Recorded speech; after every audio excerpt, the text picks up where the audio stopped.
శ్రీ వింధ్యవాసిని స్తోత్రం. నిశుంభశుంభమర్దినీం ప్రచండముండఖండనీం వనేరనే ప్రకాశినీం భజామి వింధ్యవాసినీం.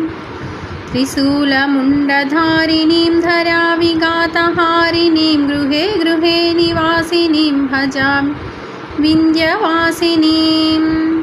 దరిద్రదుఃఖహారిణీం సతాం విభూతికారిణీం వియోగశోకహారిణీం భజామి వింధ్యవాసినీం.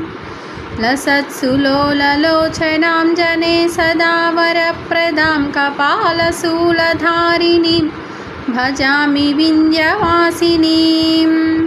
करे मुदा गदाधरीं शिवा शिवप्रदायिनीं वरां वराननां शुभां भजामि विंध्यवासिनीं. ऋषीन्द्रजामिनी प्रदां त्रिधा स्वरूपधारिणीं जले स्थले निवासिनीं भजामि विंध्यवासिनीं. विशिष्टसृष्टिकारिणीं विशालरूपधारिणीं महोदरे विलासिनीं भजामि विंध्यवासिनीं. पुरन्दरादिसेवितां मुरादिवंशखण्डनीं विशुद्धबुद्धिकारिणीं भजामि विंध्यवासिनीम्. इति श्री विंध्यवासिनी स्तोत्रं सम्पूर्णम्.